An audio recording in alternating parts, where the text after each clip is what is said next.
Shalom Bapak Ibu terkasih di dalam Tuhan. Bertemu lagi di pagi ini merupakan anugerah Tuhan bagi kita.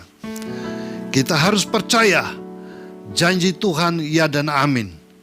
Apa janji Tuhan? Aku menyertai kamu senantiasa sampai pada akhir zaman. Itulah janji yang sudah dinyatakan dalam kehidupan kita sebagai orang percaya. Dan kita tetap pegang janji itu. Penyertaan Tuhan dalam kehidupan kita selama kita ada dalam dunia ini. Sampai pulang ke rumah Bapa, penyertaan yang abadi tetap menyertai kita semua. Pada minggu pagi hari ini, dengan sukacita, saya ingin mengajak kita untuk membaca satu teks firman Tuhan dari Ayub pasal yang ke-42, ayat yang kedua. Demikian bunyi firman-Nya. Aku tahu bahwa engkau sanggup melakukan segala sesuatu dan tidak ada rencanamu yang gagal. Saudara-saudara terkasih di dalam Tuhan, sebuah pengakuan yang luar biasa yang diucapkan oleh Ayub di tengah menghadapi masa-masa sukar dalam kehidupan. Ayub menghadapi masa sukar dalam kehidupan, yaitu dia sendiri mengalami pergumulan yang begitu berat, sakit penyakit, ancamannya kepada nyawanya. Tetapi di tengah pergumulan yang berat ini, Ayub memiliki pengakuan yang benar tentang Allah. Dia mengakui Allah di tengah masa sulit. Jadi tema kita pada pagi ini, kita ingin katakan seperti Ayub, mengakui Allah di tengah masa sulit.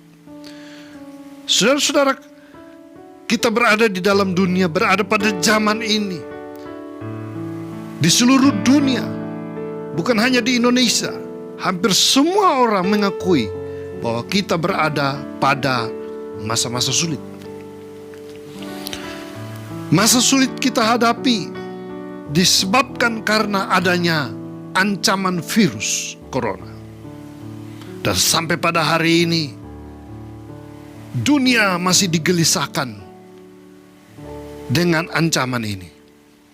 Hari demi hari, semakin banyak orang menjadi korban. Banyak orang menjadi ketakutan, gelisah menghadapi kehidupan ini. Karena bukan hanya berdampak kepada keselamatan ancaman bagi nyawa kita, tetapi dampak yang begitu luas dalam hubungan sosial kita, pembatasan hubungan sosial, dalam bidang ekonomi. Ada banyak orang yang mengalami kesulitan dalam bidang ekonomi, dan dalam banyak hal dampak daripada virus ini. Bukankah kita katakan bahwa sekarang kita hidup pada masa-masa sulit ini? Masa depan kita tidak tahu.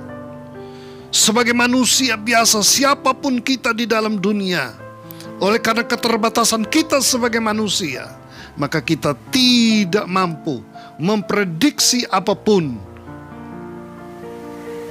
Menurut kemampuan kita, kita terbatas.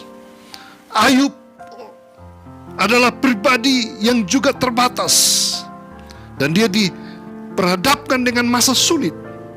Tetapi di tengah masa sulit ini, Ayub punya pengakuan tentang Allah yang benar. Mengakui Allah di tengah masa sulit. Saudara-saudara, sebagai anak Tuhan, sebagai orang percaya pada masa kini, ketika kita berada pada masa sulit ini, seharusnya kita juga senada dengan Ayub, mengakui Allah di tengah masa sulit. Nah, saudara-saudara, kalau kita mempelajari keseluruhan kitab Ayub dari pasal 1 sampai pasal 42, dan bagian teks yang saya bacakan ini, pasal terakhir yaitu pasal 42, ayat yang kedua. Aku tahu bahwa engkau sanggup melakukan segala sesuatu dan tidak ada rencanamu yang gagal. Nah, kalau menyelidiki konteks ini, maka pengakuan Ayub tentang Allah saudara-saudara di tengah masa sulit ini dilandaskan kepada 3 landasan pengakuan.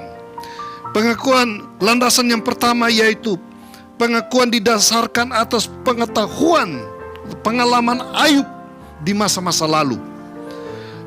Konteks siapakah Ayub ini? Kalau kita membaca, Ayub ini adalah orang yang saleh, orang yang jujur, orang yang benar di mata Tuhan, orang yang hidupnya berkenan kepada Allah. Dia orang yang diberkati oleh Allah. Di masa-masa lalu kehidupan Ayub adalah orang yang sungguh berkenan kepada Allah. Tidak ada cacat dan celah pada Ayub. Ayub menjaga kekudusan pribadi, tetapi juga kekudusan dalam keluarga. Kalau kita baca di dalam pasal 1, di sana mengutarakan bagaimana Ayub menjaga kekudusan hidup. Bila anak-anaknya pergi mengikuti pesta dan kembali, dia menguduskan anak-anaknya, dia mendoakan mereka. Jangan sampai mereka membawa pikiran dan hati yang sudah dikuasai oleh dosa. Dan dia ingin keluarganya hidup benar di hadapan Allah.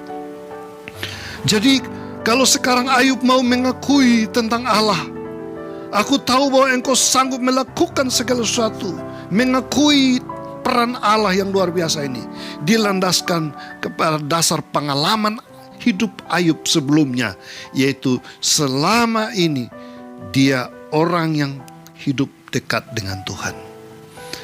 Saudara-saudara, ini hal yang sangat penting, bahwa kita mengakui Allah di tengah masa sulit, yaitu didasarkan pada pengalaman pengetahuan kita tentang Allah yang benar, rasa kedekatan kita dengan Allah yang benar. Dan itu adalah pengakuan yang benar.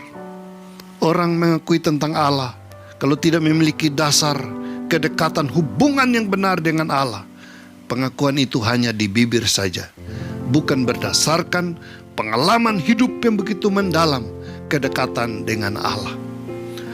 Sekalipun Ayub dalam masa sulit, Ayub menderita, tetapi dia ingat bahwa Allah telah berperan dalam seluruh kehidupan dia. Allah telah tolong pada masa-masa yang lalu. Pengakuan Ayub yang kedua, mengakui tentang keberadaan Allah di masa sulit, yaitu pengakuan yang didasarkan pada iman bahwa Allah sanggup memulihkan keadaannya. Ayub mengucapkan ini, aku tahu bahwa engkau sanggup melakukan segala sesuatu dan tidak ada rencanamu yang gagal. Pengakuan ini didasarkan pada iman bahwa Allah sanggup untuk memulihkan keadaan dia. Jadi mari kita juga punya pengakuan yang sama, walaupun di tengah masa sulit, tetapi Allah kita adalah Allah yang sanggup memulihkan keadaan kita. Inilah rencana Allah yang indah bagi kita. Pengakuan kita didasarkan pada iman. Iman harus dibangkitkan pada masa-masa krisis semacam ini. Kita perlu hidup dengan iman, tidak lagi dengan logika saja, tapi iman yaitu mendasarkan kehidupan kita kepada Allah. Percaya dengan segenap hati bahwa Allah kita sanggup untuk mengatasi segala kesulitan-kesulitan dalam hidup ini. Petrus mengajarkan, serahkanlah segala kekhawatiranmu kepadanya, karena ialah yang memelihara kamu. Rendahkanlah dirimu di bawah tangan Tuhan yang kuat, supaya ia akan meninggikan kamu pada masanya. 1 Petrus pasal 5 ayat 6 dan 7. Karena itu di tengah masa sulit seperti Ayub, mari kita mengakui tentang keberadaan Allah dengan iman, percaya sungguh-sungguh Allah sanggup memulihkan keadaan kita.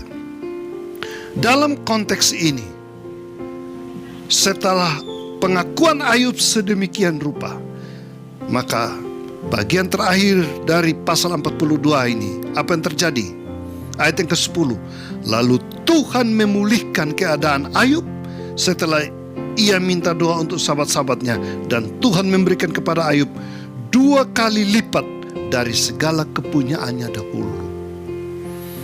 Ada saatnya Allah memulihkan. Tetapi sebelum dia pulihkan kita, dia inginkan kita punya pengakuan-pengakuan iman yang benar. Tetap mempertahankan iman di tengah krisis, di tengah masa sulit. Mengakui tentang Allah, itu adalah hal yang sangat penting. Mari saya mengajak Bapak Ibu Saudara sekalian, sekalipun sekarang ini saya tahu keadaan belum dipulihkan sama sekali, tetapi jangan lupakan Tuhan. Kita terus dekat kepada Tuhan dengan doa, dengan merenungkan membaca firman Tuhan setiap saat. Tumbuh kembangkan iman kita di hadapan Tuhan. Dengan iman kita hadapi segala perkara. Yang ketiga, mengakui Allah di tengah masa sulit oleh Ayub didasarkan pada keyakinan akan kedaulatan Allah. Kedaulatan Allah dinyatakan di sini pada ayat yang kedua. Tidak ada rencanamu yang gagal, kata Ayub. Tidak ada rencanamu yang gagal. Engkau sanggup melakukan segala perkara. Rencana Allah dalam kehidupan kita banyak, saudara-saudara. Allah punya rencana kehidupan kita masa sekarang selama kita dalam dunia maupun masa akan datang. Rencana Allah indah. Kita semua senang dengan Yeremia pasal 29 ayat 11. Bahwa rancangan Allah dalam hidup ini tidak ada rancangan kecelakaan, tapi rancangan damai sejahtera, memberi hari depan yang penuh harapan.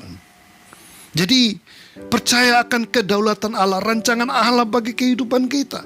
Secara pribadi, secara personal, Allah punya rencana buat setiap kita.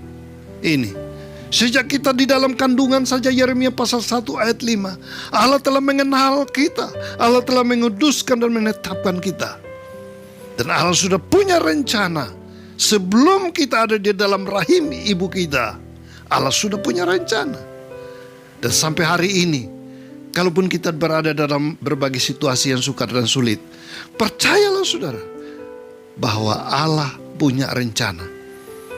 Kedaulatan Allah dinyatakan di dalam kehidupan kita. Dan dalam kedaulatan Allah ini, di sanalah rencana Allah tidak pernah gagal. Kalaupun manusia berusaha untuk menggagalkan kita, Allah punya rencana yang indah.